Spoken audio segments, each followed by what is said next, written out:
Facebook page. It'll also be recorded on that page, on our YouTube channel page. I don't know. I'm not sure. That's already Hey, good morning. My name is Arnold Epstein. I'm the Director of Health, Ed, and Athletics for our district. I want to welcome you to the Wall of Fame, and I want to bring up the person I'm most thankful for today, because he is our Master of Ceremonies, which means I get to enjoy the ceremony, he gets to work. So let's have a nice round of applause for Mr. Koha.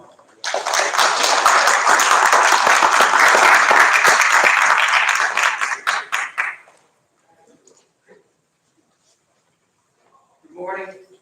It's nice to see everybody after not having a ceremony due to the pandemic. Generally, we have this ceremony out in the common area. We can actually see plaques, and I know many of you look at the plaques. And the plaques run the gamut of Long Beach history. And today, morning, we're going to be adding to Long Beach history. Some is already Long Beach history, goes back to the 1930s. Some is more current, as we honor those that have passed the criteria for being inducted to the Wall of Fame. I'd like you to stand so we can say the Pledge of Allegiance.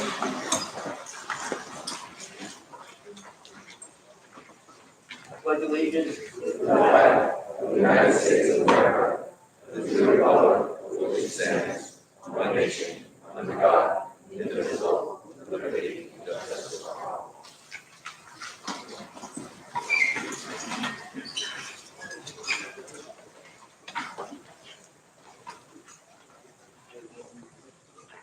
The Wall of Fame ceremony is always one of my favorite things to do here in town. As a original member of the Wall of Fame, I've watched the wall grow from a few to many. I've watched people that I grew up admiring to those that I've watched grow up and who I admire for their accomplishments.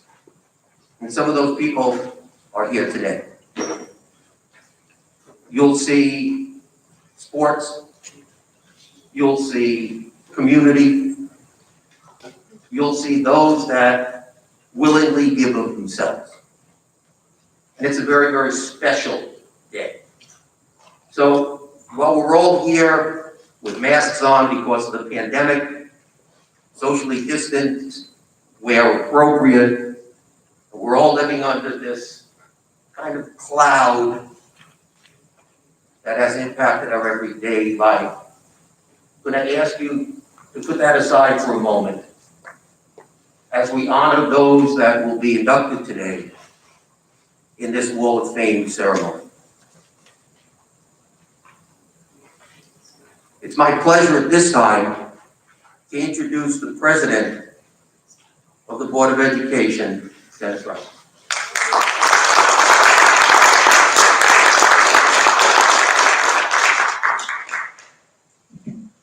Thank you, Mr. Koha. Can people in the back here? Yes. All right, great. On behalf of the Board of Education, I want to welcome everybody. I want to introduce my fellow trustees who are here this afternoon, this morning, Mr. Sam Pinto, Ms. Alexis Pace, Ms. Ann Conway, Vice President of the Board. And Ms. Verona sends her regards. She was not able to make it. She's visiting her son in Washington, D.C. As Mr. Koha said, it's really sort of a wonderful thing to be able to celebrate. And this is a very special event. We celebrate our community, the history of our community. We celebrate the diversity of the community. And we celebrate real significant achievements. You know, if and when you get a chance to look at the wall, we have everything from Hollywood celebrities to medical doctors to academicians at Ivy League colleges who are teaching. We have teachers, citizens in the community who served for a number of years. And it's just a great sort of melting pot that we celebrate here. I want to congratulate on behalf of the board all the honorees, sort of a nice cross-section. Athletes like Heather and Mike, athletes like Mr. Taylor, who just graduated right before I got here, but I heard so many great things about you. And certainly glad that you're here today to partake of this honor, certainly well deserved. To all the first responders, to Pat Gallagher's Irene Doherty, former school board trustee in the 40s who had tremendous vision for this community, and to the late coach Jimmy Bernhardt, a coach who's touched a lot of students and was part of the significant lacrosse chain in the lacrosse history here in town. So with no further ado, without also extending a final thanks to Mr. Epstein, who makes all this happen, from the committees, to getting the committees together, to sending out the forms, to getting the forms, to getting the endorsements, to putting the program together, that on behalf of the board of instruction, I want to thank you for all you've done for athletics, not only for today, but in your tenure here. And also one thank you to Ms. Bonanno, your secretary, who I'm sure had a big hand in making today the success that I know it's going to be. So thank you for coming. Congratulations to the honorees, and we'll see you later. Thank you.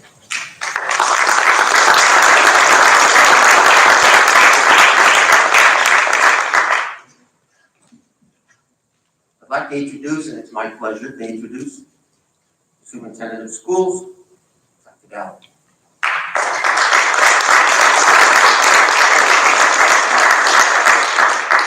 Thank you so much, Stephen. I'd like to just echo all the words of thanks and pride that Dr. Ryan shared with you today. This is one of my favorite ceremonies as well. And I also wanted to share with you just the thought that I have every time I walk by that wall. You know, every day our high school students walk by that wall many, many times a day. And every day they look at that wall and think of honor, integrity, and service. And when students see that and hear what that represents every single day, they start to internalize that and realize that that's the hallmark of a Long Beach High School education. So thank you for providing them with the amazing example that you've all been, and for teaching them that honor, integrity, and service is what our community is about. Congratulations to all of you, and thank you again for all that you've done.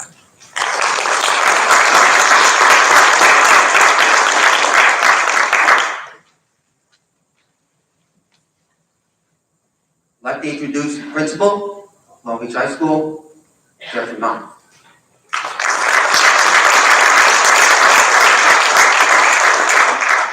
Good morning, everyone. I guess everything that I was going to say has been said, but as a high school principal, I'm definitely proud to be a part of this. It was definitely a great week. We had Spirit Week, we had homecoming, we beat Glen Cove. It was very exciting. The kids had a great time, and this is also a great event for me to be a part of, and I'm very happy to have the opportunity.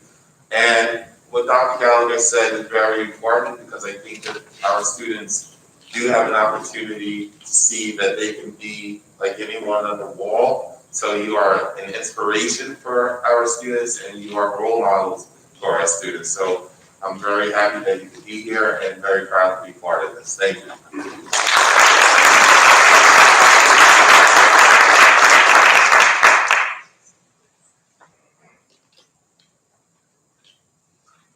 The history of the Wall of Fame goes back to the 1990s, and it was the brainchild of our former Assemblyman Harvey Wiesenberg, who felt that there should be a place to recognize members of our community for any number of reasons, so that the future generation and generations can recognize those that have made Long Beach the very special place that it is. As was just said by Dr. Gallagher, those kids walk past that wall every day, numerous times. Those that stop to look can see all of the different paths that the graduates of Long Beach High School have taken, the accomplishments, the achievements, and know that somewhere in the future for them is the possibility of being recognized as a member of the Long Beach High School Wall of Fame. One of those students is a football captain, Owen Stark. I want to congratulate the football team. Homecoming last night, 28-14 victory over Glencoe. So congratulations to the football team.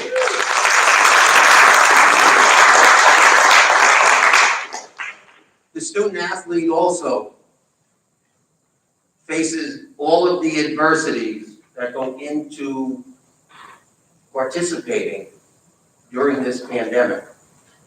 So we should really acknowledge them and thank them and give them a real pat on the back for sticking with it, for showing up, for participating. Owen, I'd like to ask him to come up. Let Owen have a few words.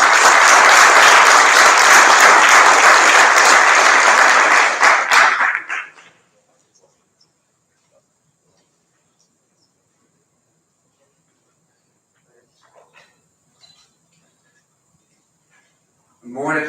Thank you, Mr. Epstein, for inviting me to speak at this ceremony.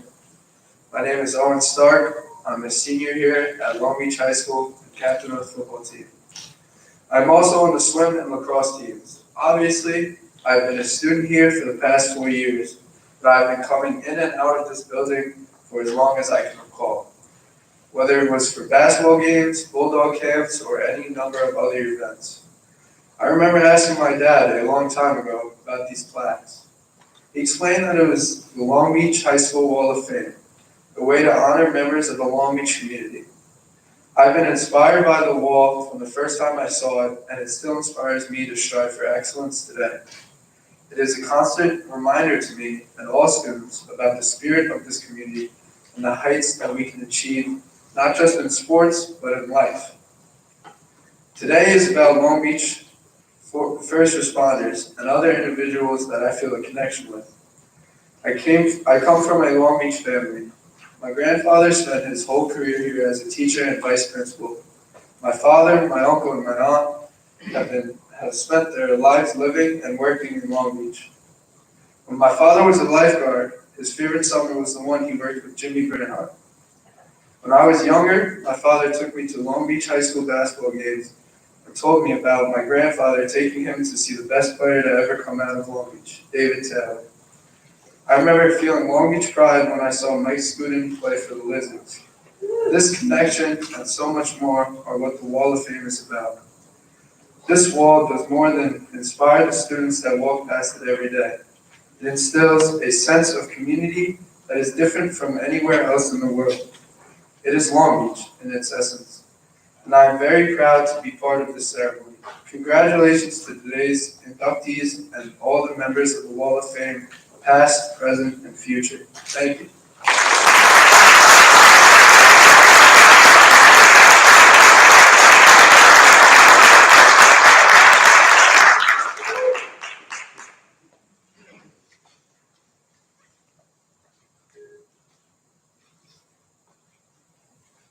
As we start the ceremony this morning, the 2021 inductees, we're going to go out of order a little bit. We're going to have our first responders be recognized first. And before I call up Mr. Epstein to introduce the first responders, when Arnie called me and told me that the first responders were going to be acknowledged as recipients and inducted into the Wall of Fame, I thought back to a story that I once heard and a song that I actually grew up listening to. Back in 1918, a boy named Howard Loomis was abandoned by his mother and left at Father Flanagan's Home for Boys, which had opened just a year earlier. Howard had polio and wore heavy leg braces.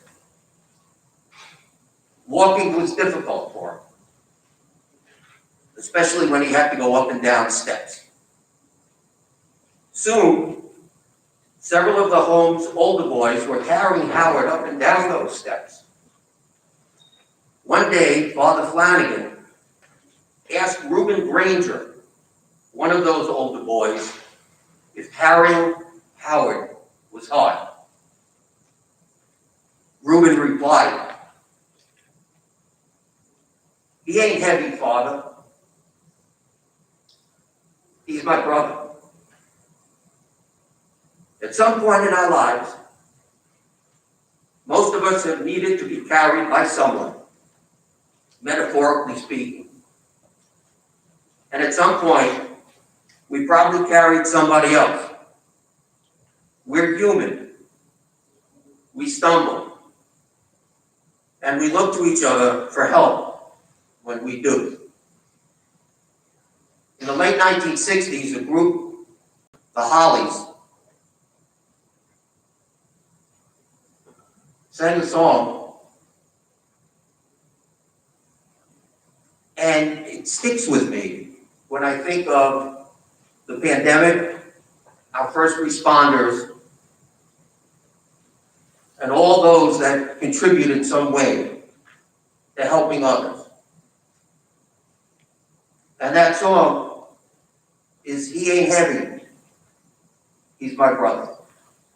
And with that, I'd like to ask Bonnie to come up and introduce our first responders. Thank you, Steve.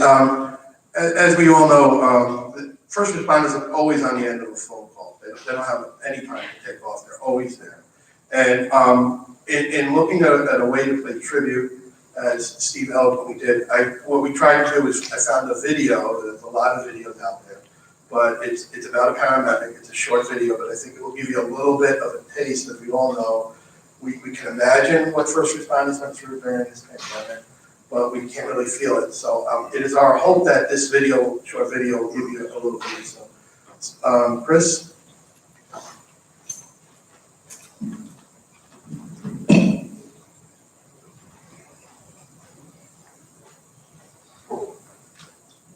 Megan Pfeiffer. I'm a paramedic with the New York Fire Department, and I've never seen anything like this, not even remotely close to it. Can you tell us some stories about some of the patients that you've seen? It's basically like a mass casualty incident right now, where we're only able to take like the people who need it most and are the most critical and need it the most urgently. As soon as we went available, we are hit with an assignment. Yesterday alone, I've had 2 patients that we just pronounced on scene. In the emergency rooms, it's like, again, like nothing I've ever seen before. Patient on ventilator after ventilator after ventilator.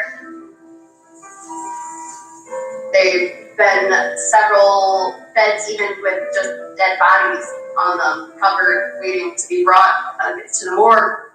There was another crew who brought in a patient to one of the hospitals, and they needed to be intubated, and the only reason they were able to be put on a ventilator was because somebody who was on a vent happened to die, and so it was kind of like off one patient onto the next. I've seen a lot of young people who are infected, one of which was our own members. She was 34 years old. I actually went through the EMS academy with her, as well as paramedic school. The 2 of us went through together. And she went home one day, collapsed, and ended up getting admitted into the hospital and then and did end up having to be intubated on ICU. It's scary a little bit because that could be me, it could be any one of us since we are exposed every day.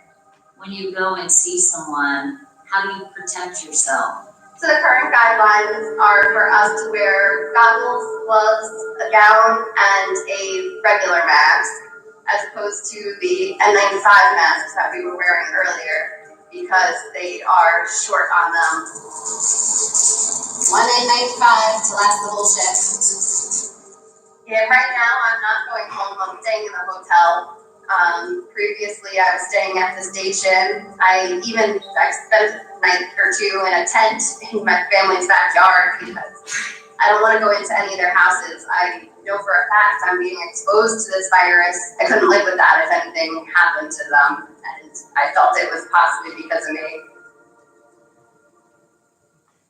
Seeing so much sadness, do you sometimes come home and just cry?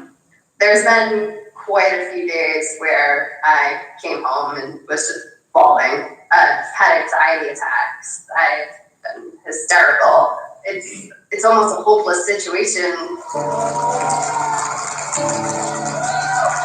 The outreach from the community has been absolutely fantastic. There was one guy just waving his American flag, shouting for us from one of the bridges. That made our day. Little things like people have been sending food and letters of thank you and encouragement, and they're calling us heroes, which blows my mind. Like, I'm just doing my job. You ever wondered what actors and actresses do when they have to get in shape really fast for a movie? Because I can promise you, it's not the same diet that you're following and the same training plan that you try. Yeah, thank you. That was intended to break the ice. As you can see, those are just one story and about a paramedic, and first responders are across the board. And we try to honor them not only for this particular pandemic, which is ongoing, but for all that they do for us. And, and it's so humble. I mean, every last one of them that I told them about this award was like almost shocked. And it is certainly our pleasure on behalf of the school and, of course, as Dr. Ryan and the Board of Trustees said, on behalf of the board, to welcome them and thank them. And we have, I'm going to call them up individually as a group, and then we'll take individual shots and a group shot. One of the things I do want to point out, which we tried to do special, we have a laser cutter. Thank you, Board of Education, for helping us get this. And we have some very talented students and teachers. And through Dr. Kylie Rendon, who's our Director of Technology, and especially Mr. Heck, who I gave this assignment to just a week ago. And what he did is he came up with an individual plaque for each organization with their emblem cut into the plaque, so they'll be able to hang it. So thank you, Dr. Kylie Rendon and Mr. Heck, for purchasing the laser cutter, and Mr. Heck's really ingenuity, because he came up with this idea all on his own. So thank you very much.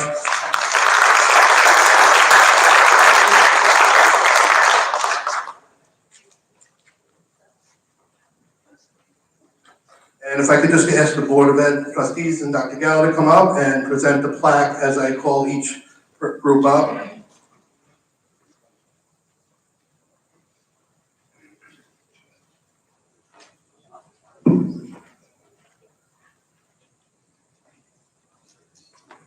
Representing the Long Beach Police Department is Police Chief Ron Walsh and City Manager Donna Gaden. Please come up.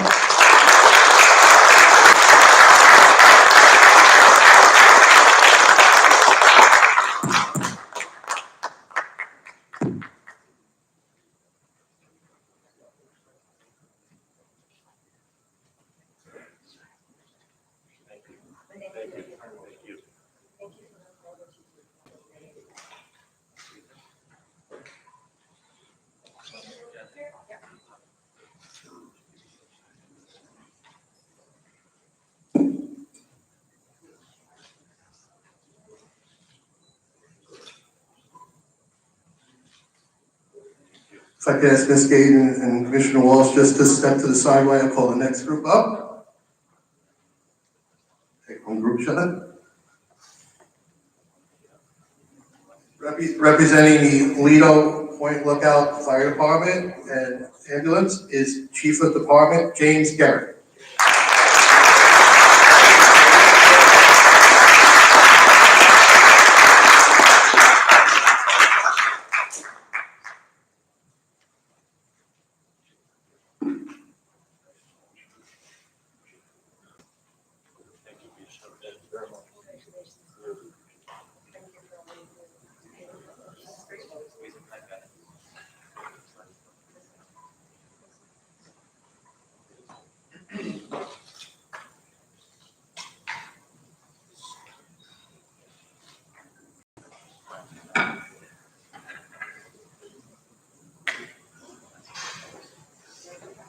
Representing the Nassau County Police Department from the 4th Precinct, Officer Jared Ruff and Officer Lou DiLeonardo.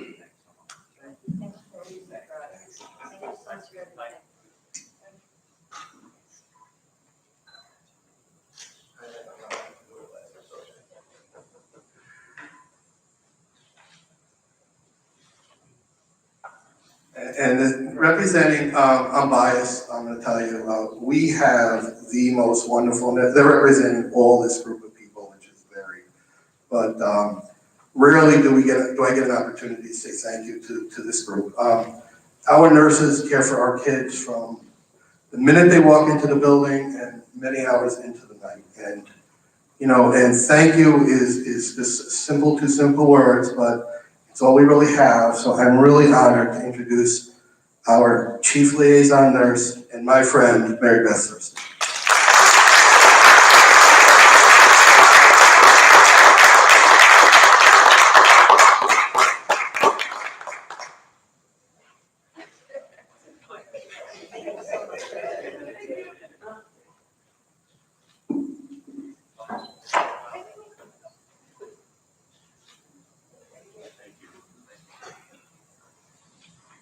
And representing the Long Beach Fire Department, I want to just let two firefighters couldn't be here today. Louis Glacio and Brian Jones, lieutenants. They were called, as you can imagine, to service. Louis is Coach Leo in the back, is Louis' brother. So Leo, please let Louis know we thank him and Brian. And representing the Long Beach Fire Department is Lieutenant Dion Ray and Lieutenant Christopher Mariotti.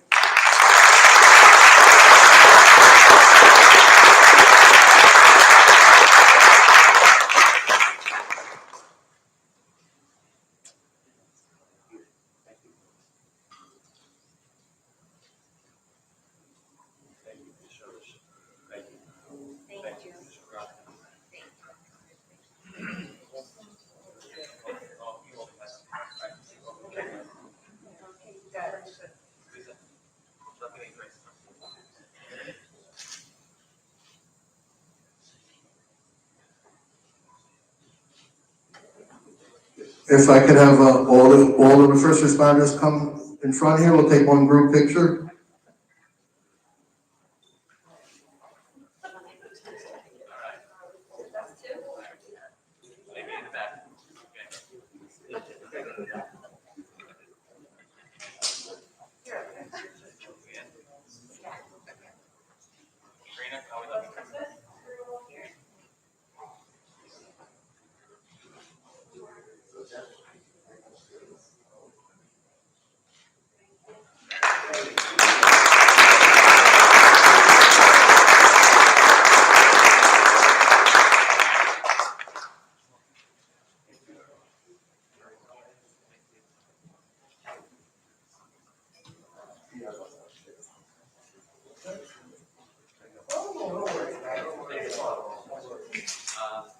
I just want to mention one more thing before I turn it back over to Mr. Collette.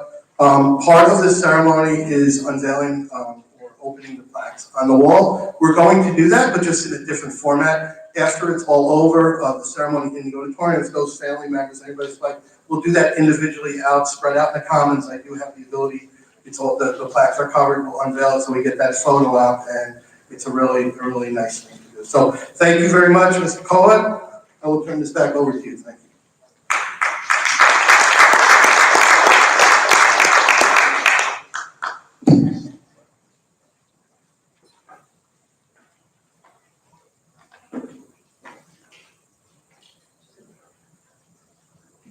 That was really a group of very special people, and I think we should really give them a big round of applause.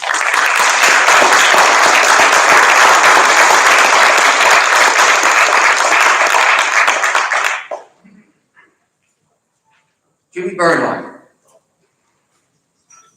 That's a name that several generations of Long Beach students know, whether they went to school with him, they had him as a coach, worked with him on the beach, whatever it might be.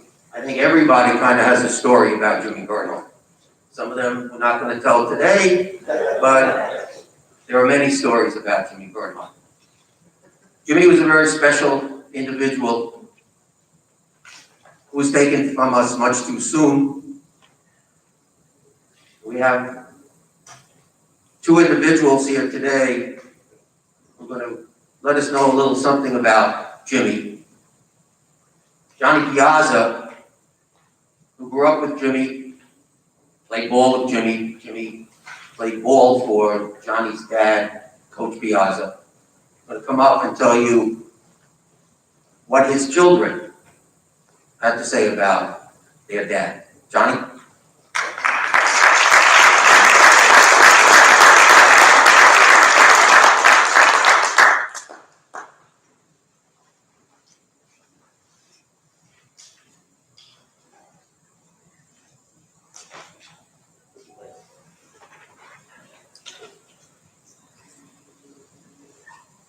Good morning. Thank you. Thanks, Steve.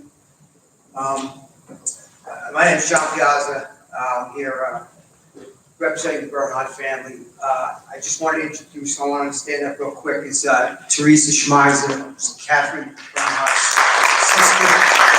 She's going to be here representing the family.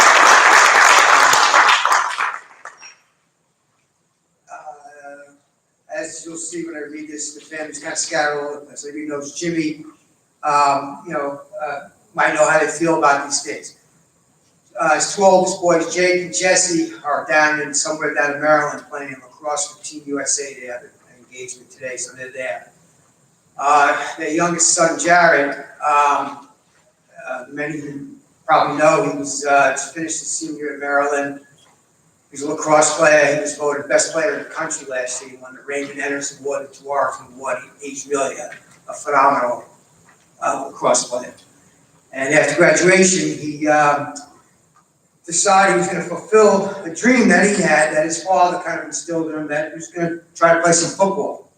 So he's playing at Ferris State out in Michigan. He's got a game today.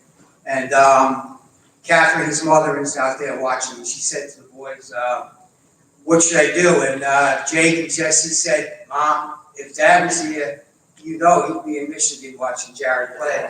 And you know he'd make sure you were there if he couldn't be there. So that's where they all are today. So on behalf of them, I'm just going to read a little statement that they wrote. They wrote this together. Jesse prepared it for me. And here it goes.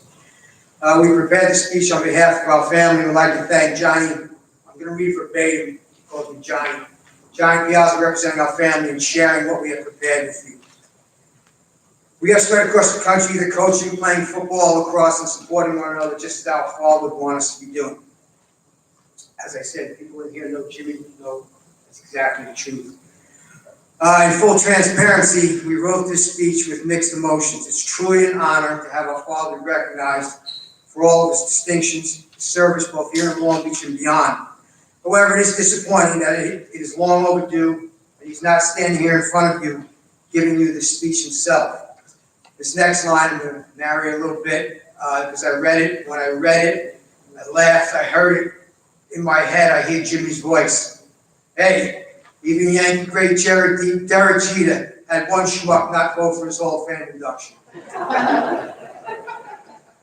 Our father was born and bred here in Long Beach. He took great pride in his roots. For all the great things he took away from here, not all of the experiences were the best, but it helped form him into one of the greatest to ever come from this city.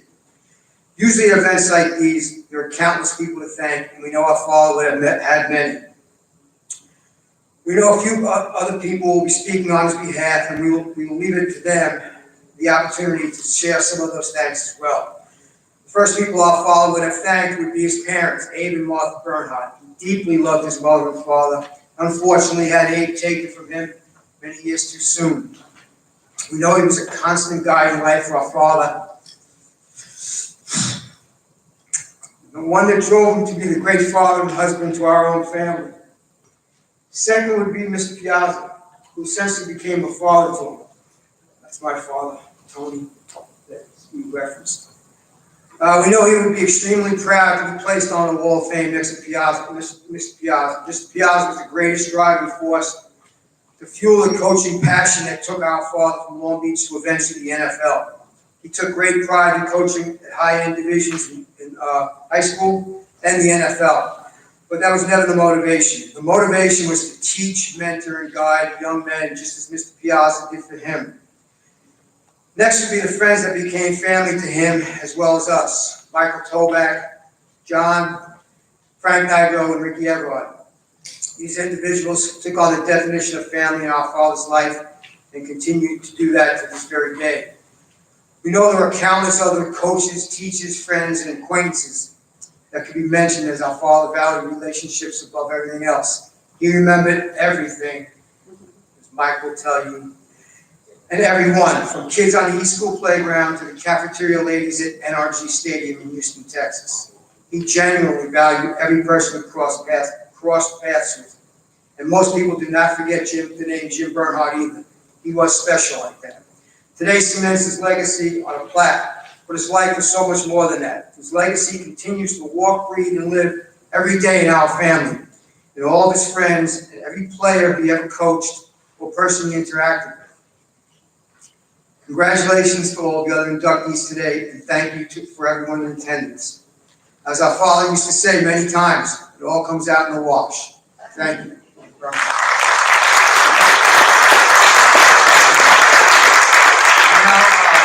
I'll introduce one of the fellows that Jesse mentioned here, Michael Toback. Mike's probably Jimmy's oldest friend. They went to East School together since first grade. Grew up on that playground that Jimmy called his second home, was right down the block from his house, the East School playground. So I'll let Michael speak now.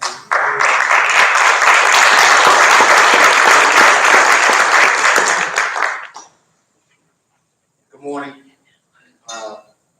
As Johnny explained, I had the distinction of being Jimmy's oldest friend. We were the class of 1974. So it was the early 60s. I met him in the second grade at East School. And he was really big. And he was a great athlete even then. Played pee-wee football at the rec, and baseball during the summer at the rec, and he excelled in both sports. We also played softball and stickball at East School, and he was always the best player on any team he was on. So early on, second grade, he comes to my house for dinner. My father worked for a butcher in town between National and Magnolia Boulevard. Sam Frischman, does that ring a bell? And since my father knew that Jimmy was a big kid for a second grader, he brought home a big steak to give to Jimmy for dinner. He ate the whole thing, which I couldn't believe. And since I couldn't even finish one little skinny hot dog, and he eats this big steak. And my father was very happy to see that. A little boy, about 7 years old, he ate the whole steak. And being such a big kid, my father named Jimmy Tiny. And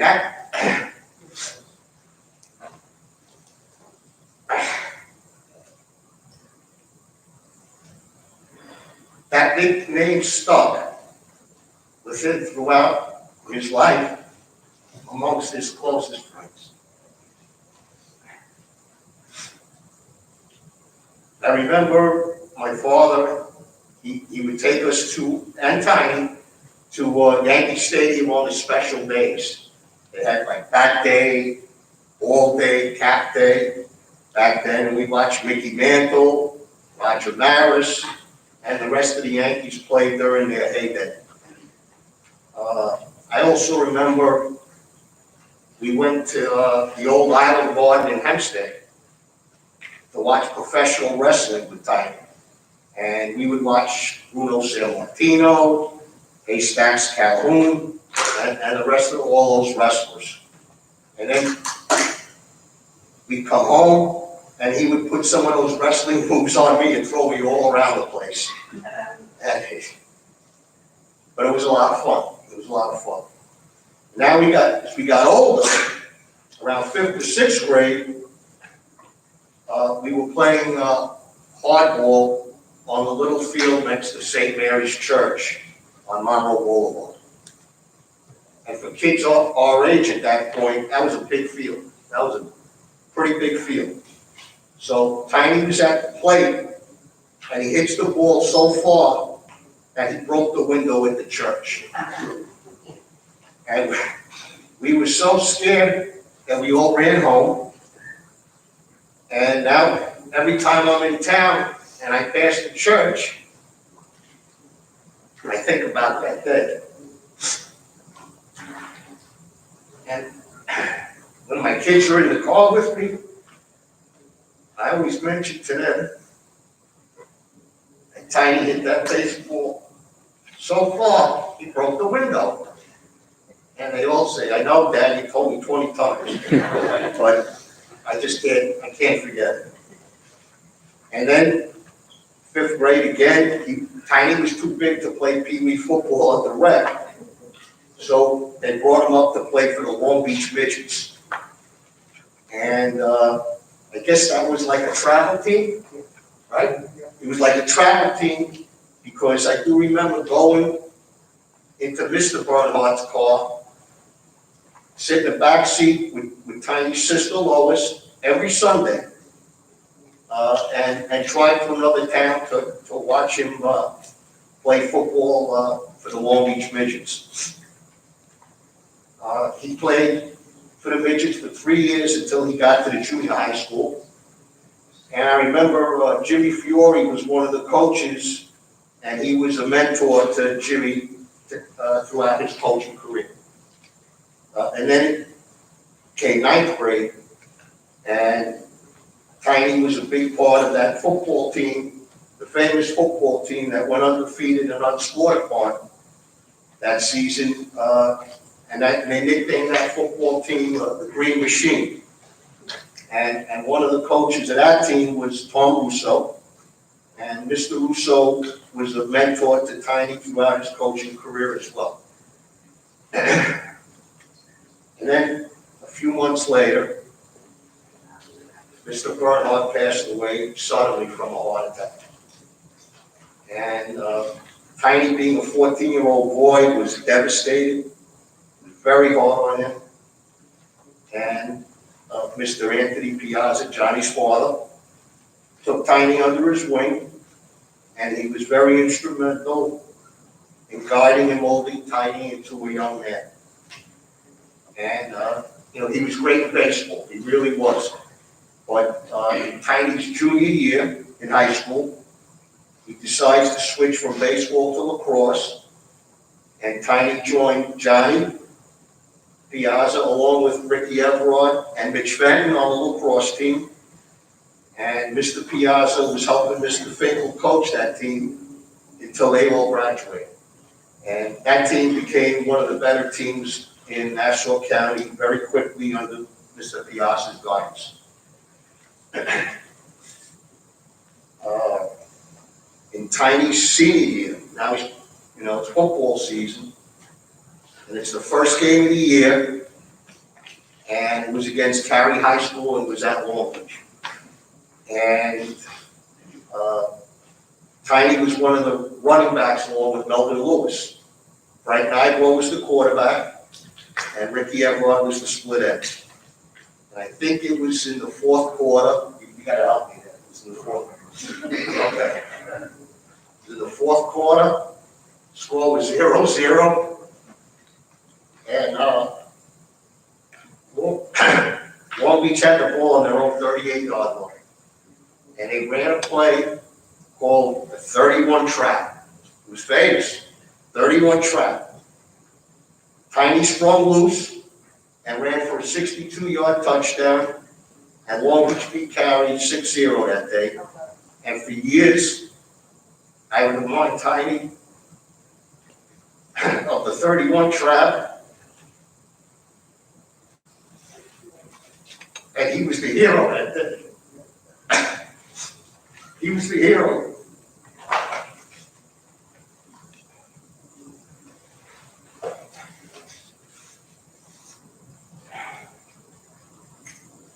After we graduated high school, Tiny played football and lacrosse for Hofstra University. And as the years went by, Tiny became a coach, and he landed at Brown University and coached football there, and he coached Bill O'Brien. And we all know that Bill O'Brien became the head coach of Penn State University and the Houston Texans in the NFL.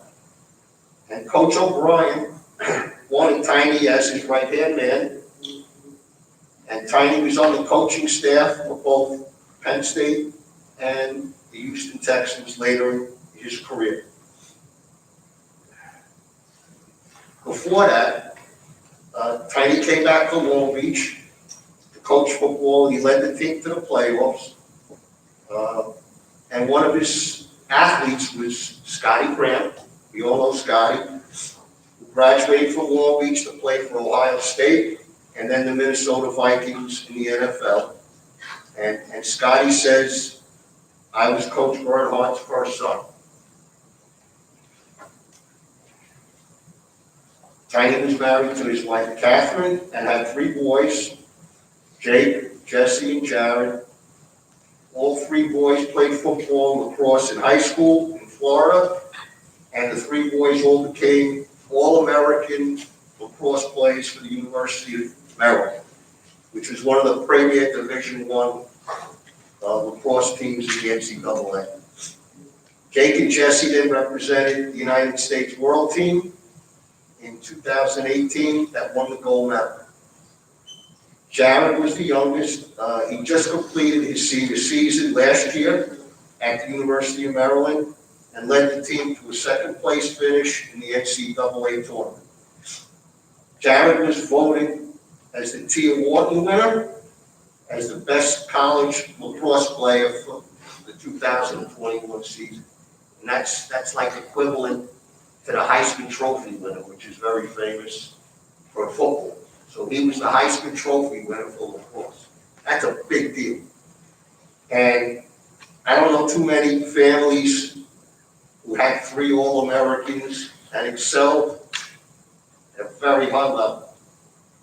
And Tiny was very humble about his son's accomplishments, and he never bragged about them.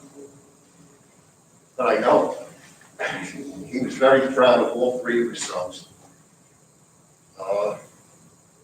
And then we all know, he became sick, and I'll tell a very quick story. He was in Moffitt Hospital, a very famous hospital in Tampa, Florida, for an experimental T-cell transplant. They were trying everything to save his life. And Catherine called me, Tiny's wife. Catherine said, you gotta come see him. And I was living in Florida at the time, in Palm Beach Gardens, and me and my son drove to Tampa, and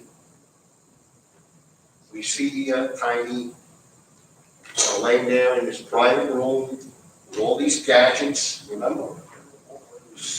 All these wires, and it was crazy. But he was out of it, but he heard everything. And we sat there for hours, and finally the nurses said, you gotta go. And I got up to him.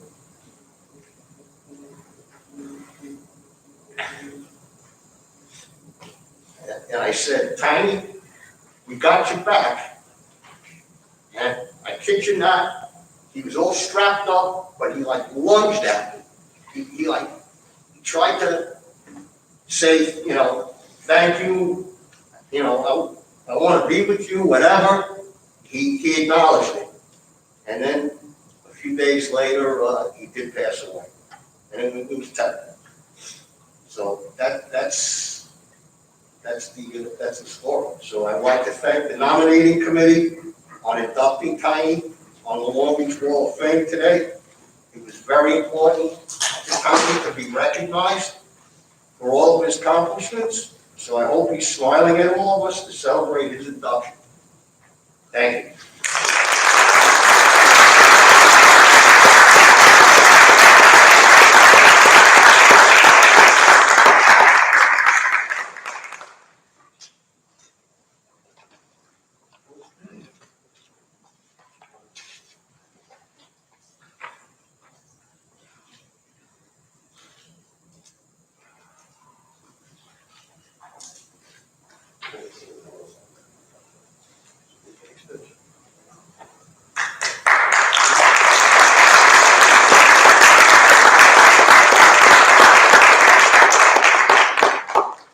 My pleasure now to introduce past President of the Board of Education, Pat Gallagher.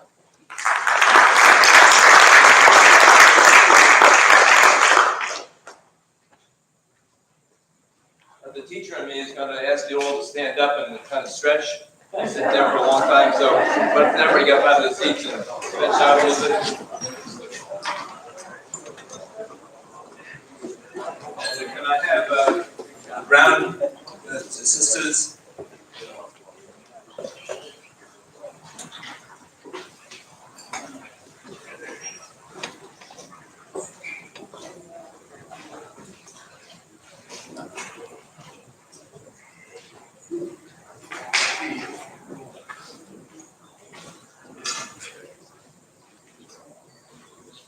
It's been my pleasure to speak about Irene Dougherty. Back in about 10 years ago, thereabouts, the Board of Education, with the support of the community, passed a bond issue of just around $100 million. And I'm happy that several of those board members are here today. Franklin Alvarado, Roy Lester, and Dennis Ryan, myself, and Wood Calico, who was a board member, and Lynn Gergen. The reason why I mentioned their names in the bond, that bond brought us into history. When we got involved in looking at the history of Long Beach, and in particular the high school, the original high school for us, which was on Lindell Boulevard.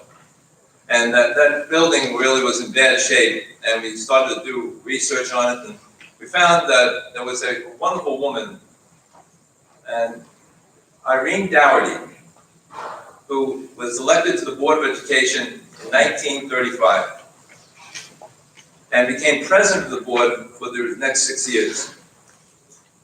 It's an amazing thing that a woman would have done what she did, be board president for 6 years and lead the community in support of a beautiful gem of a building. To this day, one of the great buildings in Long Beach.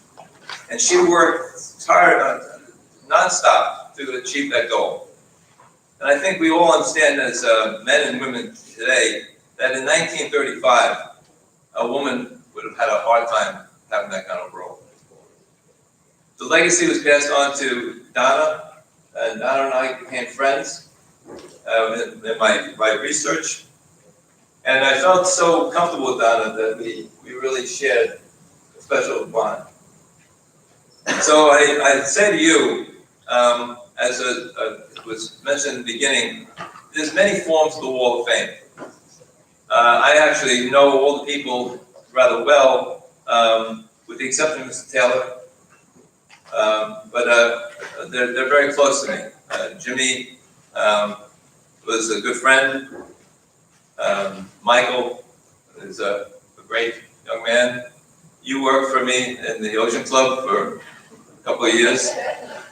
So I have bond to a lot of the individuals.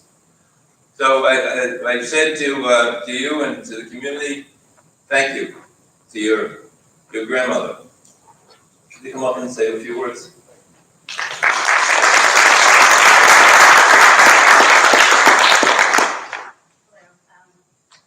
I just want to say thank you so much for this great recognition. Sorry, I'm not one for public speaking. I just want to say thank you so much for this honor. I unfortunately only knew her for about 10 years. She lived 92 years old. But in learning about all of her contributions to this community, we're just so honored to have an extraordinary woman in our family. I've never heard of anyone, a woman, being on the Board of Education in the 30s. So it's such an honor for us. And Long Beach holds such a special place in our heart. We're not here anymore, but my father was a police officer for 30 years on the Long Beach Police Department. My great-grandmother did so much for the school board and the education system. So we're just so incredibly honored. And we'd like to congratulate the other winners. I'm sorry, but thank you so much for this honor.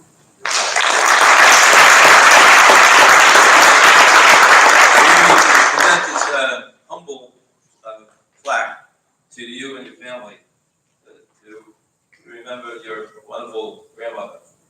And again, to repeat, the Wall of Fame is many, many things to many, many people because it's the richness of the event and the richness of the community that makes things work. Thank you.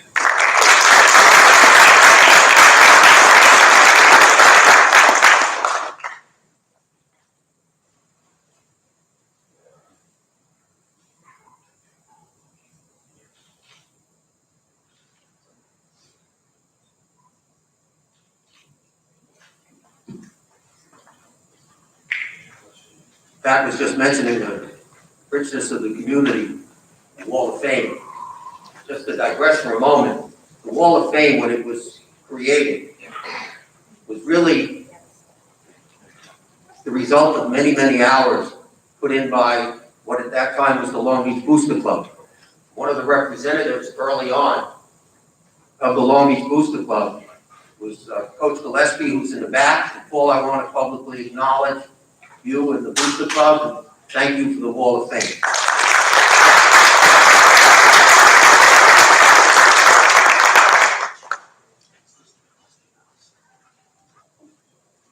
Heather McAdams. Hi, Heather. How are you? Softball. Everybody thinks it's a game for girls. The truth is, it's a game for athletes. When you talk about athletes that have come out of Long Beach High School, Heather is right up there with the best of them. And I'm going to ask Heather's co-coach, come up this time and induct Heather into the Wall of Fame. Carmine Murdy and Steve Marino.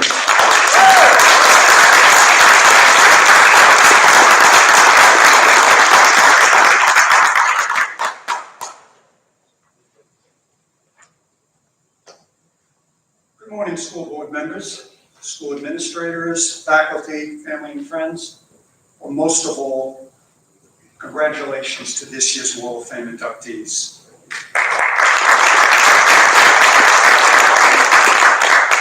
It's an honor and a privilege for Mr. Verdi and myself to be here today to introduce and say a few words about 2021 Wall of Fame inductee Heather McAdams Emilio. She was a member of the 1988 graduating class and a highly recognized softball player, both on the high school as well as college level. In fact, Heather is the first Long Beach softball player to be inducted into the Wall of Fame. And as far as I'm concerned, it's long overdue. Not only did she play in high school and college, but when she was in high school, she was much more than just a softball player. She was a full-sport athlete. She earned varsity letters in basketball, volleyball, gymnastics, as well as softball. And when she graduated, she was voted the most outstanding female athlete in her class. Now, while she did play several sports, softball was her sport. It was undoubtedly her best. It was 1985 when she arrived on the scene as a highly touted freshman. She didn't disappoint in tryouts or at all during her rookie season. I was the softball coach at the time. Mr. Verdi was the JV coach. We instantly recognized Heather's talents. We knew that she had the potential to develop into an outstanding player. She was explosive, powerful, and agile, and she possessed the 5 tools. She could hit with power, she played great defense, she had a cannon for an arm, and she ran the bases with aggressive determination. She immediately earned a spot in the outfield. She was my starting left fielder right from the very beginning. She batted an impressive .372 in her rookie year. She followed that up by hitting .507 as a sophomore, .508 as a junior, and her senior year, her batting average was an incredible .600. She finished her career with 18 home runs and 101 RBIs. Heather was not only a 3-time All-County player, but she was a 3-time Daily News All-Star, which later became Newsday's All-Long Island team. Mr. Verdi and I are both confident that Heather would have been an All-State player. Unfortunately, she graduated 2 years before All-State players were even recognized.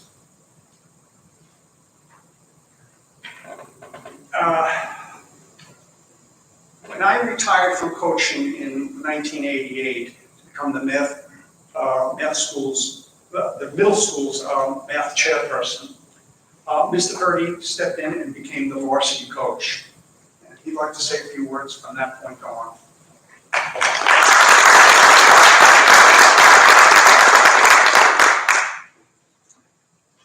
When I became head coach and had the senior year, she added one more skill to her arsenal.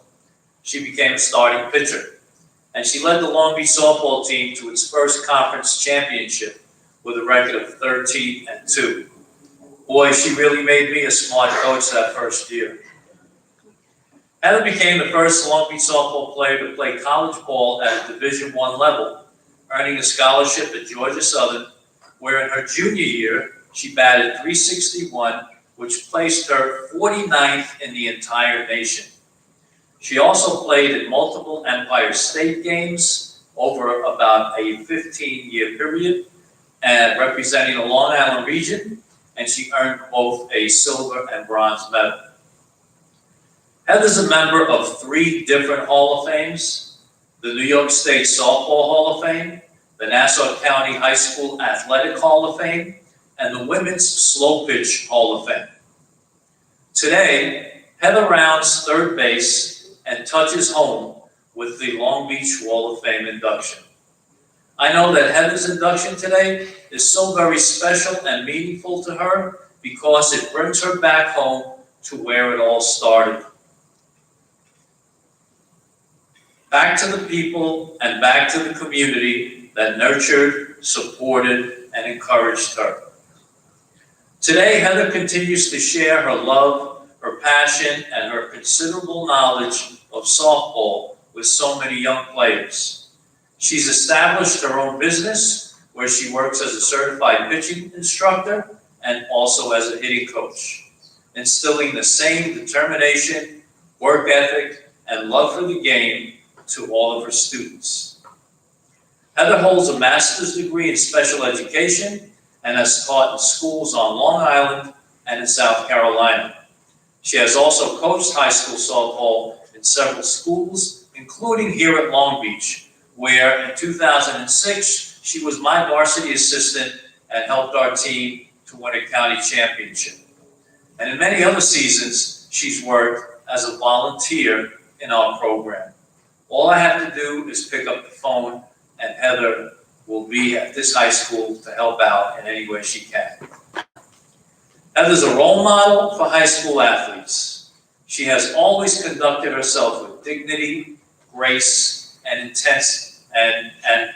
integrity, and a willingness to share her time, her talent, and love of softball to everyone. I know I speak for Steve when I say that we coaches were the beneficiaries of Heather's hard work and success, and today we are so very proud of her. Congratulations, Heather.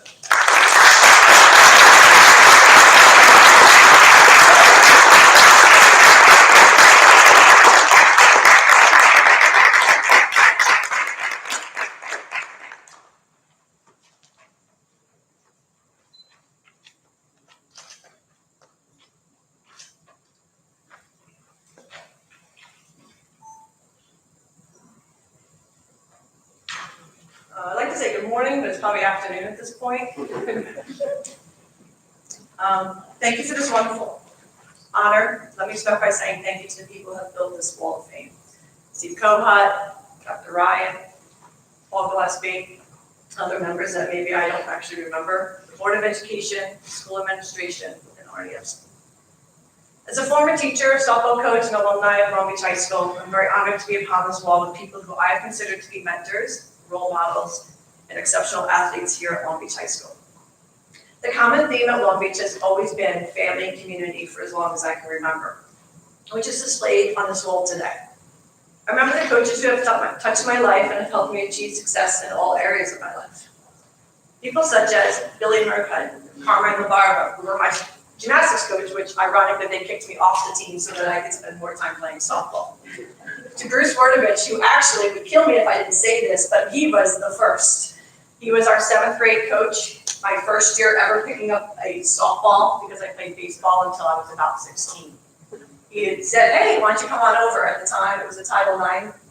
Things were changing for female athletes, so I never really picked up a softball. I've always played baseball. Bruce was the first one, and those 2 years that we had him, we had an undefeated softball program. To John Sheedy, who used to be my volleyball coach, who really, really forced me to come out of my shell sometimes. Joe Hoffman, who was my basketball coach, who took me on as soon as I got done with gymnastics and taught me how to play basketball as a junior in high school. To the late Woody Davis, because when I wasn't playing softball or any other sport, I was swimming at night competitively with the AAU team.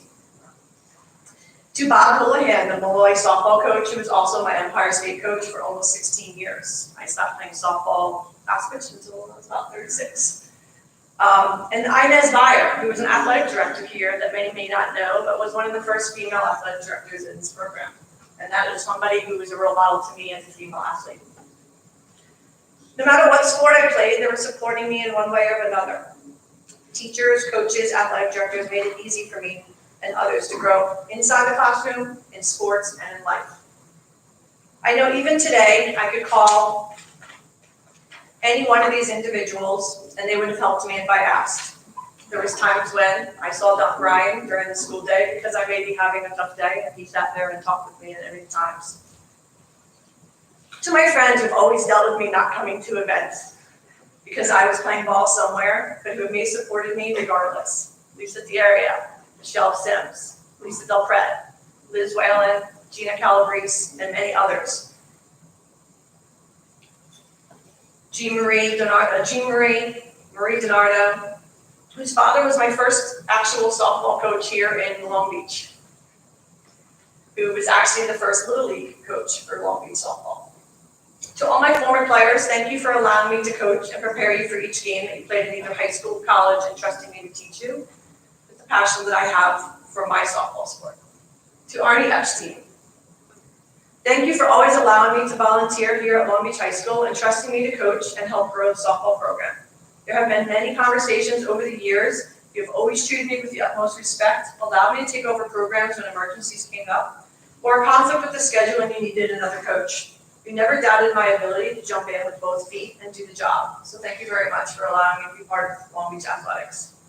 To Steve Marino, my first softball coach. He was a freshman at Long Beach, gave me my first start in varsity, and allowed me to excel at my game. even if it meant running laps, because he is also, an avid runner. That pond was not our friend at times. And the girls on the team know exactly what I'm talking about. Steve allowed me to fail. He also allowed me to learn without the pressure of having to produce. And I think that is something that is lost in today's athletics. Just swing a bat, stay focused, and let your talent do the work is what he would tell me. Steve still comes and sits on the sidelines to cheer and support the girls 30 years later. To Carmine, I could spend hours talking to you about him, and if you know who he is, you'll know exactly why. A coach, a mentor. Second father. I can remember so many reasons why he's important to me and others. The check-ins at school while I was in college. The coaches' lunch dates with former captains of the team. To the phone calls, long phone calls, discussing the lineup in every scenario that could happen. And the clinics, the practices that I was always invited to or to help run. To the phone call asking me to come over and become a coach with him. To volunteer in any way that I could. To allowing me to teach him some new tricks. They say you can't teach an old dog new tricks, but you can. And the willingness to learn and allow former players to teach at any given time is what it's all about. Carmine makes sure if any former player comes down to his softball field, that every single person on that field that day knows every credential about that player. It is his utmost important part of softball training that he provides to every softball player in this district. You know every single player.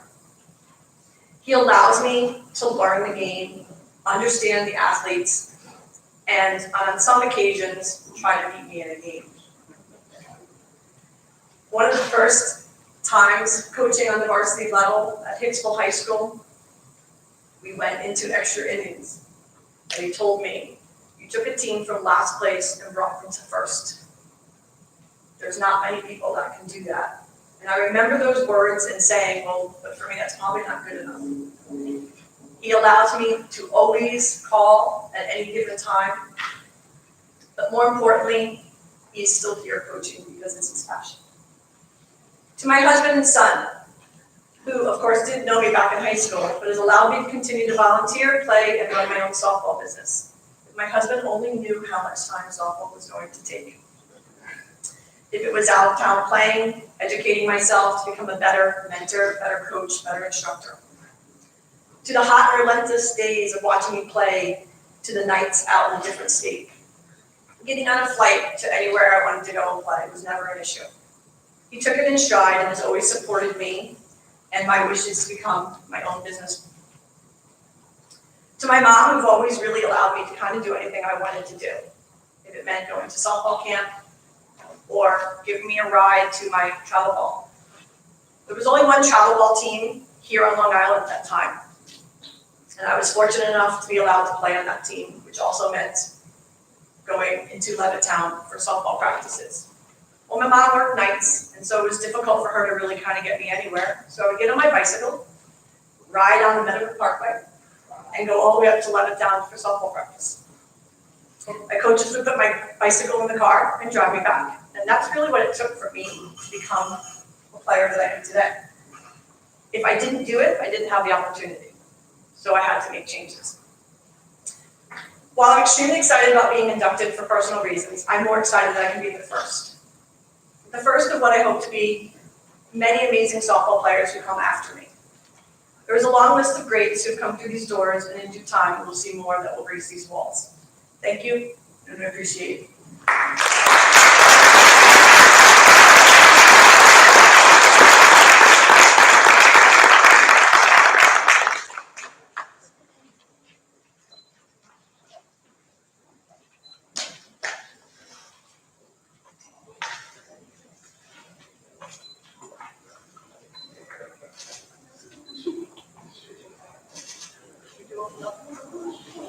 Okay, we're hanging, we all together.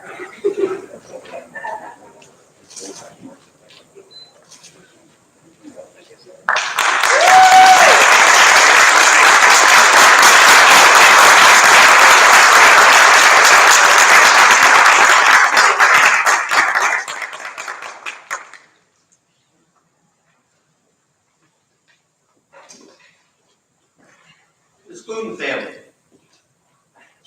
The student family here in Long Beach, synonymous with swimming, surfing, big wave surfing, little wave surfing, teaching kids to swim, lifeguarding. They wind up with a lacrosse player. A really, really, really good lacrosse player. My pleasure to introduce Ian Scooten, who'll speak about his brother, Mike.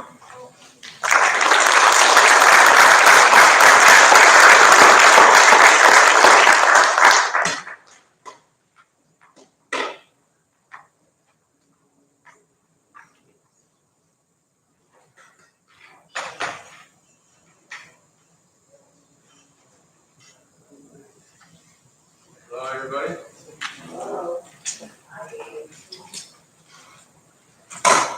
I want to first congratulate all the other inductees and that are here and the ones that couldn't, that are no longer with us today. These stories have been amazing, and their accomplishments are very deserved, and finally time they got recognized. Thank you to the Hall of Fame committee, the Long Beach High School School Board, and Arnold Epstein, and everyone else here to make this all possible. I'm Ian Scooten, like Steve just introduced me. I'm Mike Scooten's twin brother, and Long Beach High School 2007 graduate. And I think I'm the only Scooten in town that is not up on the Hall of Fame, but okay. When my brother asked me to give this introduction speech, I thought I was done giving speeches after his wedding 3 years ago, but I of course replied I would with honor. How does one get into the High School Hall of Fame? What is their legacy that is worth recognition? It could be personal athletic accomplishments and coaching thousands of kids like our father, or Billy Crystal with his movies and directing, or our cousins with their surf camps and the impact in town. I'm not going to mention my brother's academics and swimming achievements, which were great as well, because I think his legacy was on the lacrosse field. Now, forgive me if I'm leaving somebody out, but I only know so far back in time with the Long Beach lacrosse program. And for years, there was always great players with who have their own legacy of their own. But there's always a couple knuckleheads along the way as well. And I think my brother's legacy was he reestablished the standard and set a new bar for the Long Beach lacrosse program. It was rare for a high school athlete to put all the phases and attributes all together and be an all-around player. Mike had it all. Some players had the skill but lacked determination or another quality to really put them over the top. But Mike had all the necessary traits to succeed. His knowledge of the game, mental and physical abilities, and true leadership allowed him to be a high school American, a Division I college athletic and academic All-American, and a three-time national champ over 8 years in the Major League Lacrosse level at the highest level in the country. Mike was a true leader by example on the field at all three levels, as well as a leader by voice. He was often tasked with guarding the other team's best player, and he was also the teammate talking to the team before, during, and after the games about our game plan and encouragement. It's rare that the team's best player was the humble, always positive leader on and off the field, but that's who Mike was, and that's how he will be remembered. As a student here at Long Beach High School, I vividly remember walking up the stairs in the Commons and looking at all of the names up on the board, and seeing our dad and our uncle and our cousins.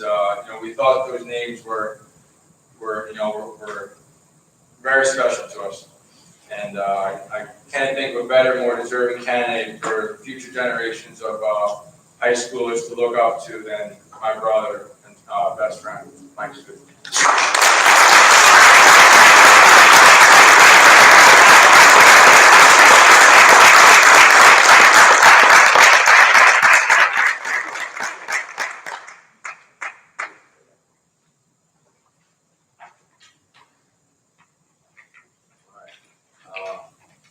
I want to start by saying Ian's the best brother, and truly is my best friend. And when I asked him to do this, it was because since third grade on, we've been on the same team, family and lacrosse. So Ian, thanks for being my meeting dummy at Lindell Field. We would go and just play on our own. Thanks to the board, all the other nominees, you all deserve it. It's your time to shine today. Thanks for the district administration for having us all here today. Paused for a year, and then got together to get this done. When I think about my time at Long Beach High School, it was swimming. That's what our family was known for. But as Beth reminded me today, we were young. We were at halftime Howie. And halftime Howie went down the line with our cousins, our dads, our uncles, and just said, swimming this, swimming that. I looked at him, I was like 10. I was like, nah, dude, I'm playing lacrosse. And he looked at me, confused. And that's just how it was. I fell in love with the game, and I didn't stop from there. Long Beach is a special place, and as all the other nominees have said, it really brings you family. You feel the family, the togetherness, blue collar town, always having a chip on your shoulder, and that's how it played, and that's how I trained. I believe it has to do with a lot of when people aren't watching. You put in the work, it's not given to you, and this is what that town gives you. And that's what you need to get to that next level. And I took it, I ran with it. I remember my 9th grade year, I got called up to varsity, and it was a bummer because I didn't get to play with my brother and our friends. But it was an honor because I got to play varsity as a 9th grader. And as a 9th grader, seniors, they're like 28-year-olds compared to you as a freshman. And we made the playoffs, and we were playing Baldwin, and I had to cover, as a 9th grader, their best attacker. And we had a big senior class that year, and in overtime, I got beat for the game-winning goal. And as a freshman, when you see the looks on those seniors' faces, who maybe one played at the next level, that day I said, this is never going to happen again. I got home, I couldn't see those faces on those guys, because you feel like you let them down. But I think that really gave me what I needed to exceed at the next level. I went to Hofstra and played for 4 years. I love reading through the profiles here. David, you played at Hofstra, which is great to see, and Mr. Bernhardt played at Hofstra. So we get to all share that, and that's awesome. After that, I wasn't drafted out of college. I had a summer in between it, and I remember going to a game and saying, I need to be out there. I just need to. And like after that freshman year, when I let in the game-winning goal, I made it happen. I got drafted in the supplementary draft, pick number 100. I don't even think they had a round for it. You show up to training camp, and I'm pretty sure I was drafted because I can drive to practice. It's not like the other pro leagues where you get to live where you play. It was kind of based in cities, and they brought guys in on the practice squad who were the easy call at 5 p.m. on Fridays, because you're not nothing better to do in the summer, to make it out and play. But when that call came, I went out there, and I really did use blue collar and blue chip from Long Beach that installed in me at an early age. And I earned the spot. And that resonated into 8 professional years and 3 world championships that I'm very proud of. And I got to share with my whole family. They got to come to all 3. And especially, you know, my wife, she didn't know me in high school. She went here as well, but she got to experience the pro years with me. Coach Casper's here. He was my high school coach for junior and senior year. Coach K came in from Northport, and no one really knew who he was, but it was great because he's got the most connects in the game. He could call a college coach and say, I got a guy for you. And they trust him. So Coach K, I thank you for all of that. My two earlier coaches, Joe Hoffman and Buddy Hoffman, I thank them. And then Coach Woody Davis for being a mentor, especially for my dad, who's not here today.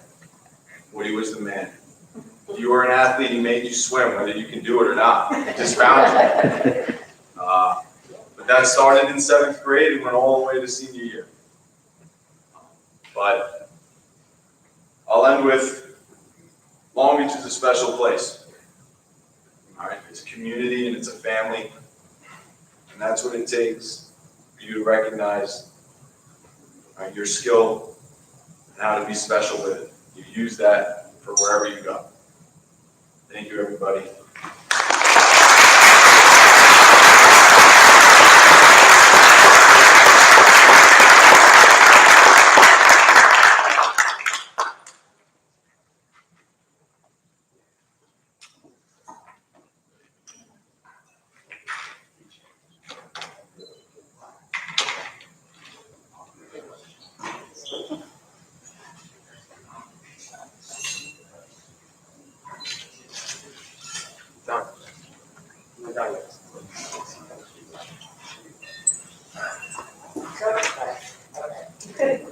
Drill out. Drill out.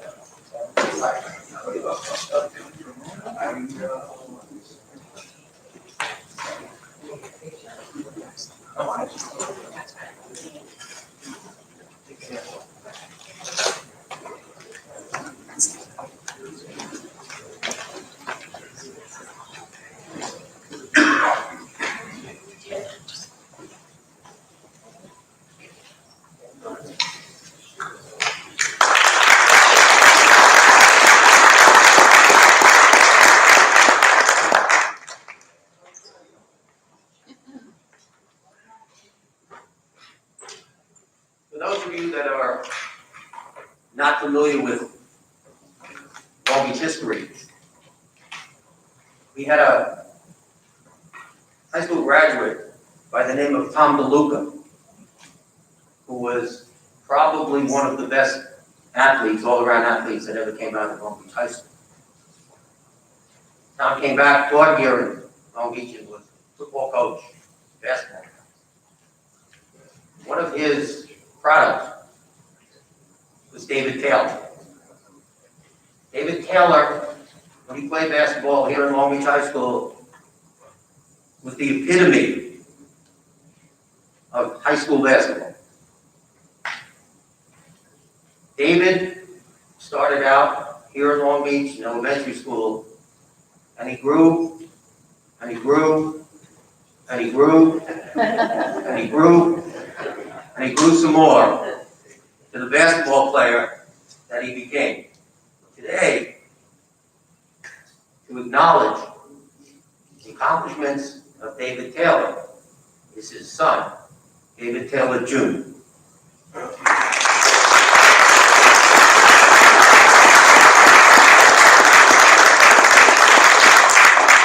He grew also.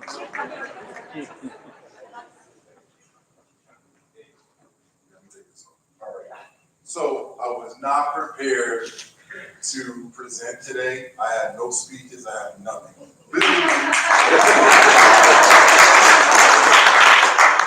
I live in Charlotte. They told me last minute, I jumped on a plane. I got here last night and I'm here because this ceremony is important to me, my brothers, my family, and especially my dad. So I'm very proud of my father.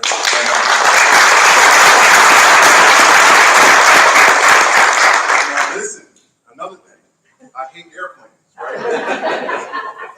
No, I have a fear, like anxiety. and I still made it on the plane to get here, so I gotta get here. So I just wanna take a few minutes to honor my father, who, a quick story, right? So I played basketball at Roosevelt High School. We played Long Beach a couple of times, and we went to play Long Beach High School when I was a sophomore, and we went into the gym. And of course, I know my dad played there, but I didn't care because I played for Roosevelt, right? So what ended up happening was they whooped our butts, we lost, you know. But as you go into the halls of Long Beach High School, you see all the history there, the trophies, the names, the plaques, and there's just such a presence that's there in the high school, right? And of course, you see my father's name everywhere. So I didn't feel so bad losing that game because my father and the history. And my father always talks about Long Beach, the community, right? What it means to him, and it means a lot to our family because, like my grandmother, she lived a few blocks from here. So in the summers, we would spend time here, and she would make us tea, and we would dribble and we'd go to the parks. So Long Beach High School means a lot to our family, the community, and so we were just proud that my father's getting inducted. I think it was definitely well deserved, and we're glad to be a part of the history of Long Beach. A couple of things. I knew that my father was a legend because everywhere I went, right, I remember being on a bus coming from school, and this guy was like, "You look familiar." I'm like, "Okay." Like he jumps in the seat next to me. I'm like, "That's kind of weird, but okay." And he's like, "What's your name again?" I said, "David Taylor." He said, "Oh yeah, that name rings a bell." He's like, "Did he play basketball for Long Beach?" I said, "Yeah." He's a legend. It was phenomenal. It's like talking to somebody. I'm like, "Okay." But he said he was so good. You don't know how good your father was. And that's when I realized, I think I was a freshman, that's when I realized I started like looking up the numbers and he's averaging all these points. I'm like, this guy was phenomenal. And then I looked at the pictures and all you saw was a big afro. And I started letting my hair grow. But I just didn't get the hype. But so from then on, everywhere I went, I'm even in North Carolina, probably about a year ago. And David Taylor, we have a David Taylor Drive in Charlotte. And I forgot who I was talking to, and they were like, David Taylor. He's like, that name rings a bell. I was like, okay. He's like, basketball. I was like, yeah. I'm like, everywhere I go, they always talk about him. I'm like, this guy was phenomenal. And so I was like, man, I mean, it was important. I was like, for him to be inducted today just brought back so many memories when I was a child, and then even when he went on to Hofstra, and we were little babies, my brother and I, and watching him play, and I didn't remember it, but I always knew that he was dominating. So I looked up some of his stats, right? And just so you guys can get a good feel for him, he averaged about 20 points a game for his career and a little under 9 rebounds, which is pretty impressive. He played for, it wasn't a Colonial at the time, it was ECC. And I looked at his numbers, right, and I'm like, okay, well, let me look at it. So in 1979, graduated from Hofstra, from Long Beach. 1979, 1980 season, he averaged about 17 and a half points, 6.5 rebounds, which is great. 1980 to 1981, he averaged 16.2 points, 8 rebounds. Then 1981 to 82, which is a very special year, okay? 81 year to 82, he averaged about 18 points and 10.7 rebounds, which is phenomenal. But I realized I was born in 1981, and that seemed like he was very excited that day.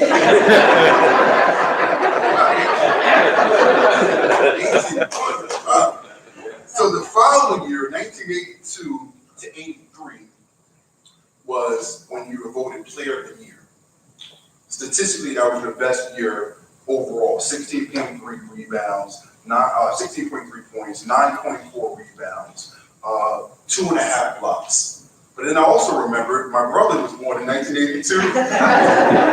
So he was excited there too. But just, I mean, I joke a lot. But when I reflect back and I think about my dad's career, I'm just so proud of everything that you accomplished, Dad. I mean, in high school, Coach DeLuca made an impact. I have a podcast, and I remember sitting down with my dad, and he was talking about the impact that Coach DeLuca made on his life, like a father, right? That that he never had. And you told me that if you guys would like once every week, you guys would have like dinner with the team or pizza every Wednesday. Every Wednesday, you say how important that was for you.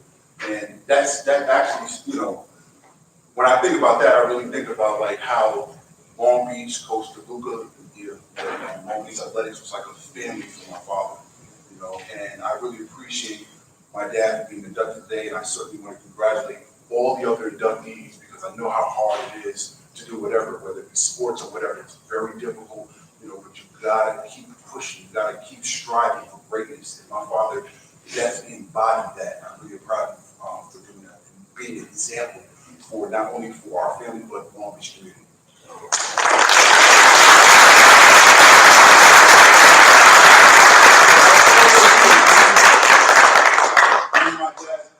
Favorite, he talks about you all the time. Do it. No problem.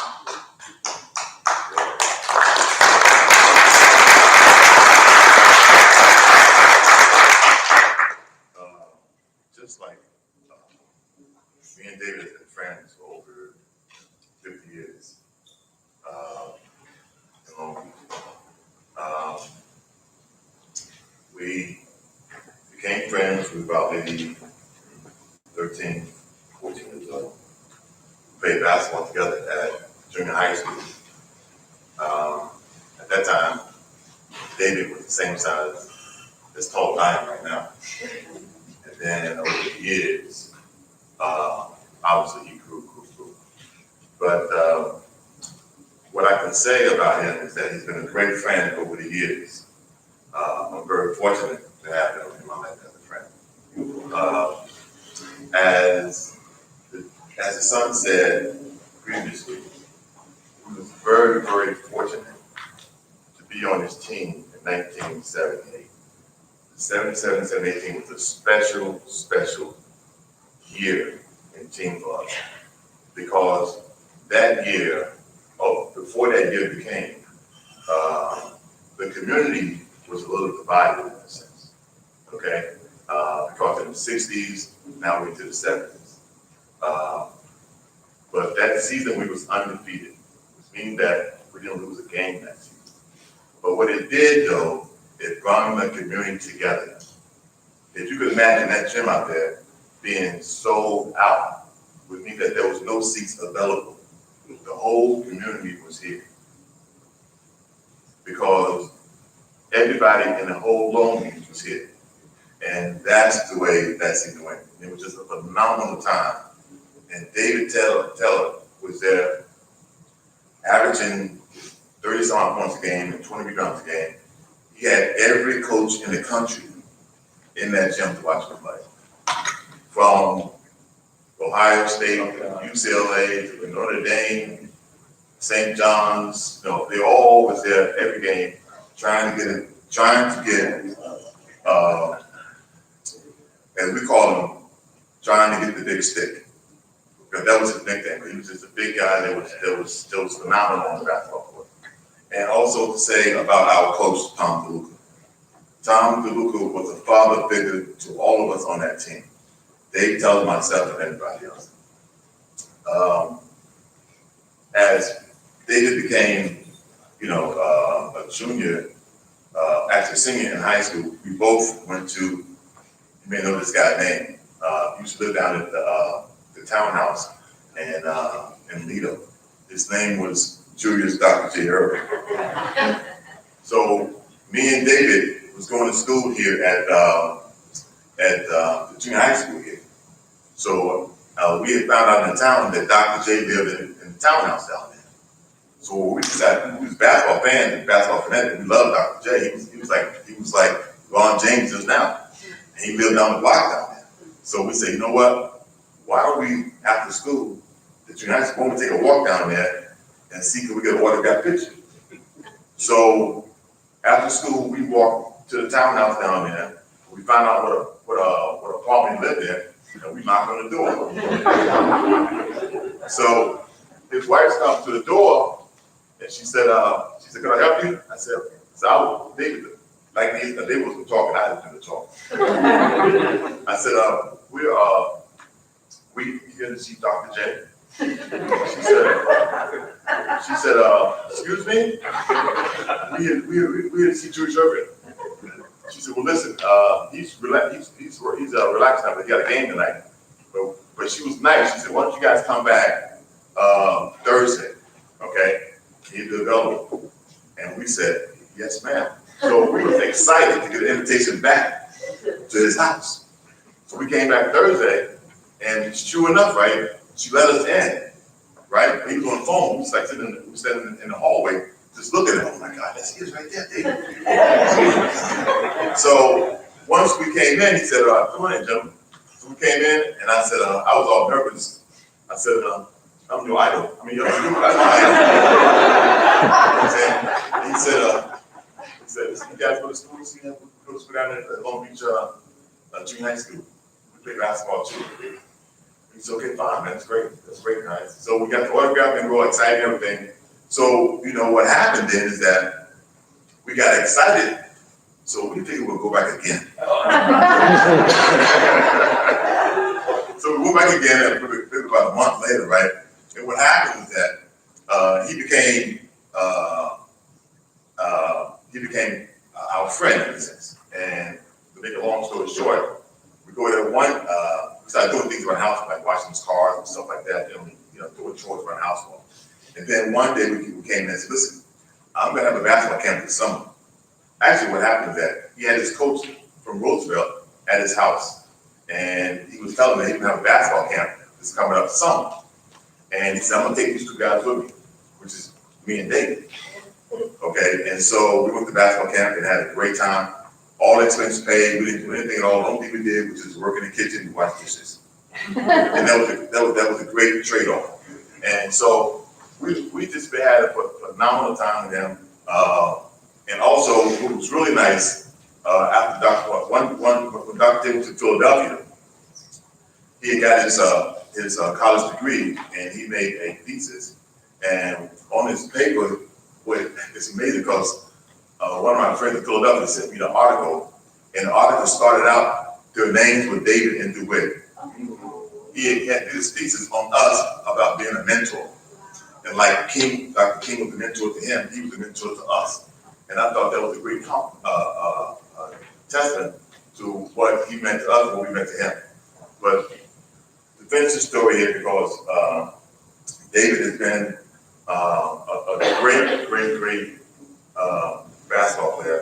And I'll tell you one more story, then I'll let you go.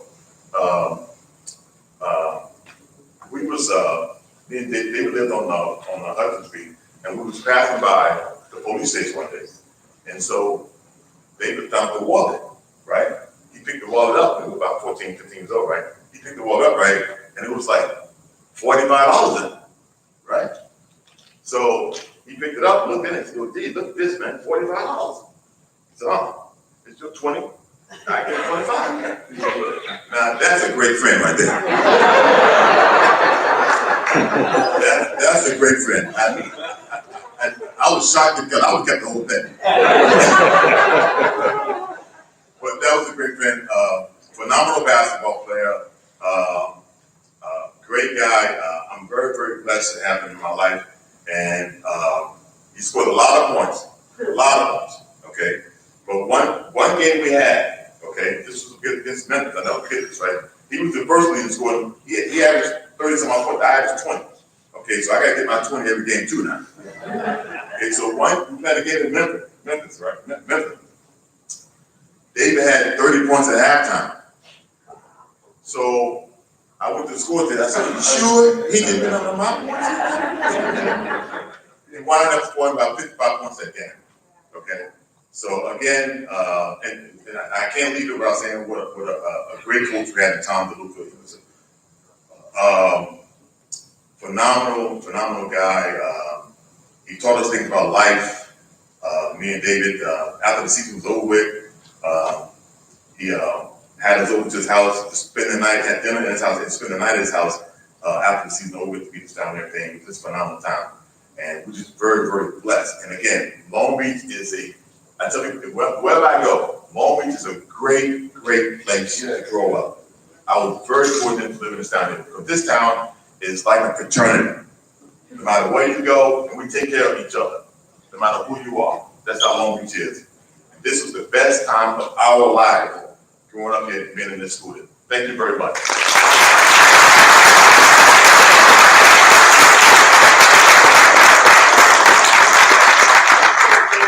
Yeah, I sat for a while. But I know I want to be more sad, but I'm not. But Don, excuse my hat, my shade, my wife. The white thing comes to show up. It's been a blessing. I play Kevin Durant a little bit. I really do. Because all I put in, the time I put in, I get nothing back. I'm trying, and I end up getting to a fight in Europe. The guy still on me. So much people. 2 Americans on the team, he still on me in the last game. We ended up winning. But I want to go to NBA next a whole bit. So you understand how I feel. I reached my goal, but I'm not happy. So I teach kids how to play basketball. We tell basketball, my sons help me, want to do nutrition. It's not easy. I stayed home last night, not to go to work, because I'm down to $13 a night. Probably. This is not easy. But I want to know you guys know, I do love you guys. I love the people. I love these guys. I want to introduce my son, Marcus Cluster. Because I didn't want to screw up with me because it's been a long time.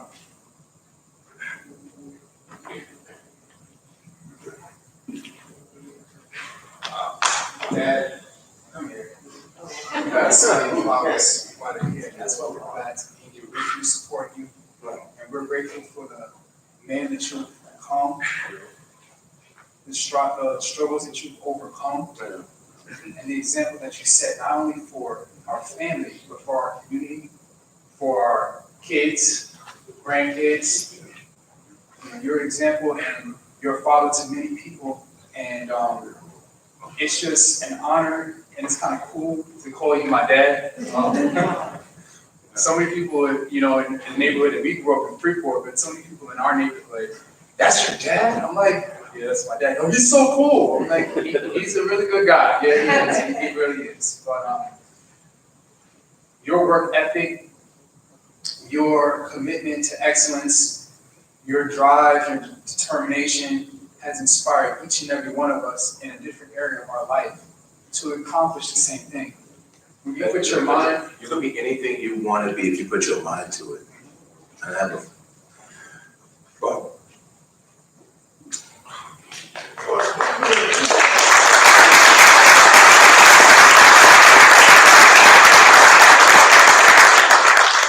so David told me about going to Freeport High School, and I'm still there. I started when he told me to go there, and he's having the best. That wasn't a hard thing to do with a person, but I'm the best security body you want to see from here to the West Coast, period. And I put my name on that. I did 22 years. I thought it was 20. I'll be 62 soon, and I'm like, wow, I feel like I'm 35. no, don't take. I need to own 35. I know. But outside of that, just I wasn't born at the time, but he went to play in Europe. First year playing in Europe, he won championship. So, to be born into a legacy like that, you gotta step up to the plate. There's no room to be average when you have the potential to be great. So I'm just honored to be his son. I'm honored to be here with you guys. I'm honored to share his legacy. And in everything that we do, we will do everything we got. We keep God with us in the process.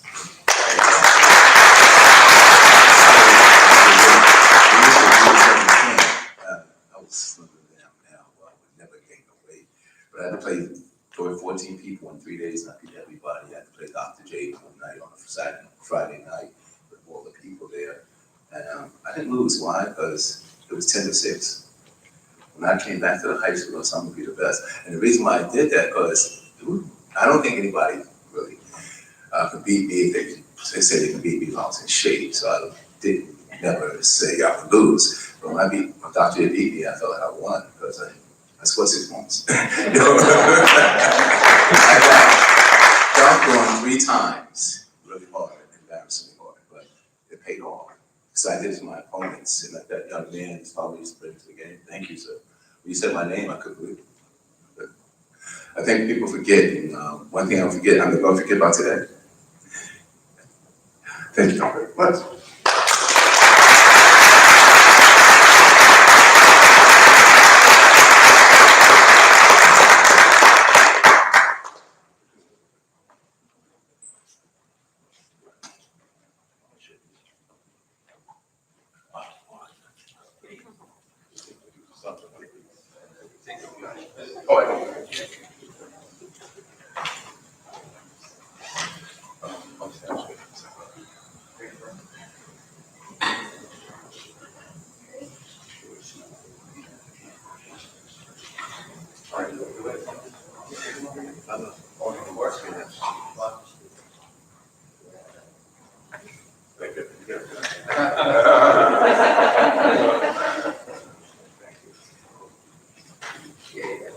So he's my best friend.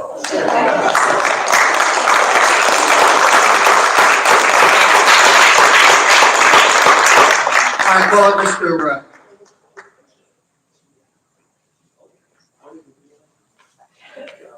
I call Ms. Epstein as close. First of all, thank you, Mr. Steve Colhart, for the ceremony. Great job. You know, when you think of this ceremony, I gotta tell you, last night at 10 o'clock after homecoming, probably the last thing I wanted to do was wake up and it's 7 o'clock. But this ceremony never disappoints. It always, I think the Wall of Fame has to do with tradition of Long Beach. And as you can see throughout all of the recipients here, it has a rich, rich tradition. And having said that, the committee only knows about this rich tradition from the community and outside. So if you know someone or you think of someone, it took way too long for Mr. Taylor to get here, but Coach Leo in the back pointed at his picture in Hofstra, and that's what started getting him inducted into the Wall of Fame. Because then I said, okay, let's find someone who can bring him in, and that's what it took. So, you know, thanks to Coach Leo, and that brings up the kind of point to kind of summarize.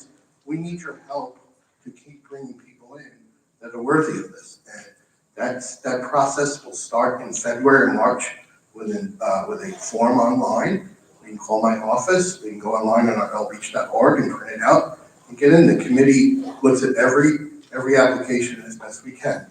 So thank you all very much. What I would like to ask any of the recipients and their families, inductees and their families, please meet us in the Commons because we do want to present your plaque and we want to take some pictures with you by your plaque. So if you could go out there, thank you all very much for coming.